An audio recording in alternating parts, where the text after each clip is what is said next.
বঙ্গোপসাগরে তৈরি হতে যাচ্ছে ঘূর্ণাবর্ত। ঘূর্ণাবর্তের কারণে লাল সতর্কতা জারি হবে দক্ষিণবঙ্গে। আগামী 29 তারিখ থেকে এই লাল সতর্কতা জারি করতে যাচ্ছে আবহাওয়া দপ্তর।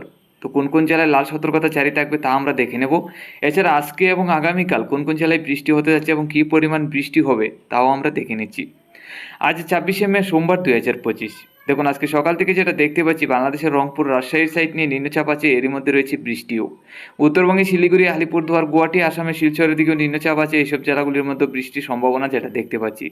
আমাদের ত্রিপুরা সহ বাংলাদেশের দক্ষিণের জেলা পরিষ্কার আজকে সকাল থেকে। দুপুরের মধ্যে গেলে দেখতে পাচ্ছি সম্পূর্ণ বাংলাদেশ এবং আমাদের ত্রিপুরার রাজ্যে নিম্নচাপ থাকবে, যা থেকে বৃষ্টি হবে হালকা থেকে মাঝারি ধরনের।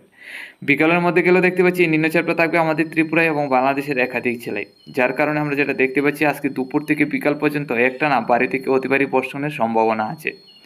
সন্ধ্যারাত্রি থেকে মধ্যরাত্রির মধ্যে ছিটাফোঁটা বৃষ্টি হওয়ার সম্ভাবনা আছে আমাদের ত্রিপুরা সহ সিলেট, আসামের শিলচরের দিকে। আগামীকাল সকালের মধ্যে গেলে আবারও হালকা পাতলা ঝড় বৃষ্টির সম্ভাবনা বাংলাদেশের রংপুর, রাজশাহীর দিকে। দক্ষিণের জেলাগুলি আমাদের ত্রিপুরা সহ মোটামুটি পরিষ্কার থাকবে। দুপুরের মধ্যে গেলে হালকা থেকে মাঝারি বর্ষণ হবে সম্পূর্ণ বাংলাদেশ এবং আমাদের ত্রিপুরায়। বিকাল পর্যন্ত এই বৃষ্টির সম্ভাবনাটা থাকবে। রাত্রির দিকে আবারও হবে পরিষ্কার, তারপরেও কিছুটা বৃষ্টির সম্ভাবনা আমাদের ত্রিপুরা, ঢাকা, কুমিল্লার দিকে। এছাড়া আগামী দিনগুলিতে যদি আমরা নজর রাখি, 28 তারিখের মধ্যে বৃষ্টি থাকবে। আর 29 তারিখ থেকে যে সতর্কতা জারি করতে যাচ্ছে আমরা যেটা দেখতে পাচ্ছি, ঘূর্ণাবর্তের কারণে নিম্নচাপ প্রবেশ করবে সকাল থেকেই 29 তারিখ, তাতে সারাদিন ভরে নিম্নচাপ থাকবে। 30 তারিখের মধ্যে গেলেও দেখতে পাচ্ছি আমরা ঘূর্ণাবর্তের কারণে ভয়ঙ্কর নিম্নচাপ থাকার সম্ভাবনা ত্রিপুরা, বাংলাদেশ, এছাড়া উত্তরবঙ্গে শিলিগুড়ি, আলিপুরদুয়ার, গুয়াহাটি সহ। 31 তারিখের মধ্যে গেলেও আমরা যেটা দেখতে পাচ্ছি এই ঘূর্ণাবর্তের কারণে নিম্নচাপগুলি থাকার সম্ভাবনা বাংলাদেশ, ত্রিপুরা, এছাড়া উত্তরবঙ্গে শিলিগুড়ি, আলিপুরদুয়ার, গুয়াহাটির দিকে।